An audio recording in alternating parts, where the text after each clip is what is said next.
Olá, a discussão de hoje, ela se baseia na coletânea de textos A BNCC na Contramão, do PNE 2014-2024, avaliações e perspectivas, mais especificamente no texto de Maria Ângela Aguilar. Para contextualizar inicialmente, a gente tem que lembrar que nas Constituições de 88, na LDB de 96 e no PNE de 2014, já se tinham alguns indicativos diretrizes que levavam a entender que seria criado uma base nacional comum curricular, ou seja, desde 88 já se tinha algumas diretrizes, que davam a entender que seria criado um currículo comum para a educação básica brasileira. Então, em um momento que foi oportuno para isso acontecer, foi ali em meados de 2015, 2017, um contexto político brasileiro realmente instável, um contexto de impeachment, de golpe, de desmonte da educação pública, de cortes em verbas de universidades, de cortes de verbas de educação básica e reforma de previdência. Então, é um contexto todo caótico politicamente falando e surge uma base nacional comum curricular para abalar ainda mais. Essa BNCC, ela foi lançada sem discussão alguma com a sociedade. Então, professores, que são quem está ali na sala de aula todo dia, doutores de educação que realmente estudam isso a vida inteira, que é realmente quem entende do assunto, alunos, que são o público-alvo dessa reforma, não foram consultados.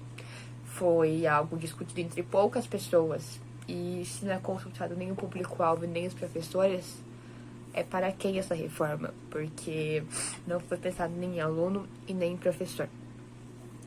Outro ponto interessante é que a BNCC ela foi lançada como uma medida provisória. Então, do ponto de vista jurídico, uma medida provisória ela é mais fácil de ser aprovada, porque passa por muito menos instâncias. Precisa de muito menos discussões e debates para ser aprovada.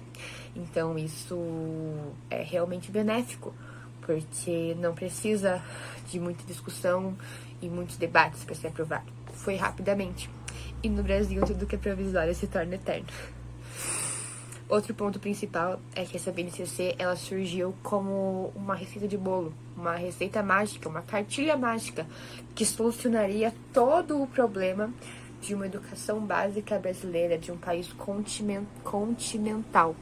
Então surgiu como se fosse a única solução, mas sem consultar quem realmente estava na sala de aula. E nesse ponto da BNCC ser algo comum curricular, a gente tem que tomar cuidado, que em alguns pontos pode ser que ela seja até inconstitucional. A gente tem os artigos 205 e 206 da Constituição Brasileira, que são longos, mas em resumo, eles trazem alguns pontos, que é como a educação é um direito de todos.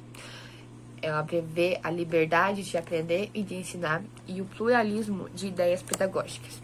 E quando a gente coloca uma base nacional comum curricular, mesmo currículo, para um país de dimensões continentais, é complicado, porque um aluno do Sul e um aluno do Nordeste, uma pessoa do Rio Grande do Sul, do extremo sul do país e do norte do país, será que em uma aula de geografia, por exemplo, o que é importante para um é realmente o mesmo que é importante para outro?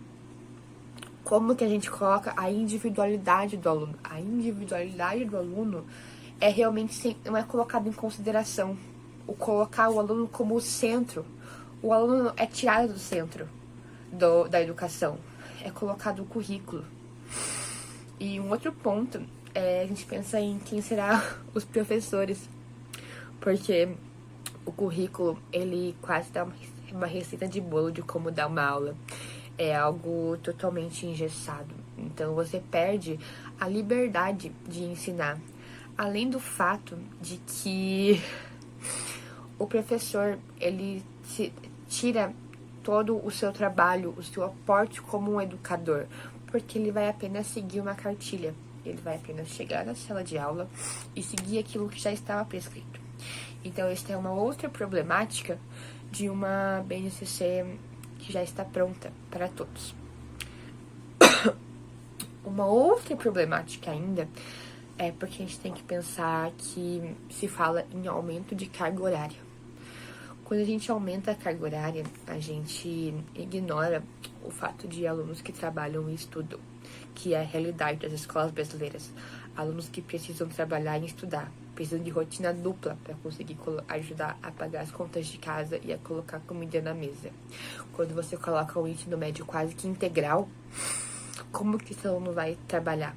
Entre trabalhar e estudar, qual será a escolha? Continuando, uma outra problemática que o novo ensino médio ele trouxe foi o fato de que as áreas do conhecimento teriam que ser escolhidas ao entrar no ensino médio. Então, crianças de 13 e 14 anos teriam que escolher ali qual o rumo da carreira que elas tomariam para o resto de suas vidas. E isso, primeiramente, ignora que o ser humano é plural. Ignora que o ser humano necessita de todas as áreas do conhecimento. E segundo, ele faz com que crianças tenham a pressão de escolher ali o que querem para sua vida. E se no meio do caminho elas resolvem que não se interessam tanto por ciência da natureza e querem ir para a área de humanas, isso seria possível? Não nos é apresentado. Outro ponto também é que isso faz com que disciplinas de história não seja uma disciplina obrigatória. Isso é um pouco complicado, porque é uma frase clichê já no meio acadêmico, que é um país que não conhece sua história está condenado a repeti-la. E é a partir dessa frase que eu tenho a música que é a proposta de intervenção. A música se chama Brasil Colônia. Os autores, eu vou pegar certinho os nomes deles aqui. É uma música de 6 minutos e ela tem vários autores. É de Nissim, Fábio Braza, Santi e Cid. É um rap e é uma música bem longa, em que ela toda faz várias críticas à política brasileira.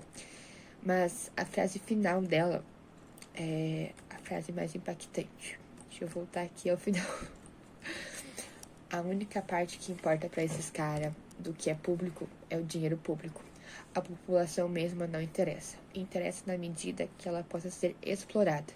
E para ser explorada, tem que ser destruída, tem que ser alienada. Então, é uma frase muito impactante porque um país que não pensa sobre o seu passado, um país que não é feito para pensar, que tem um ensino médio voltado para a mão de obra, para o mercado de trabalho, não é um ensino médio que pensa, não é uma população que pensa, é uma população que é feita para ser alienada. É uma população que não vai lutar pelos seus direitos, por direito da educação, porque o ensino médio integral, ele é elitista. Ele ignora o fato de alunos que trabalham no estudo, de alunos baixa renda.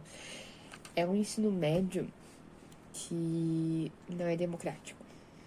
E um outro ponto, então, para mim, a proposta de intervenção, como seria apresentado em uma roda de escola, em uma reunião, essa música será ouvida.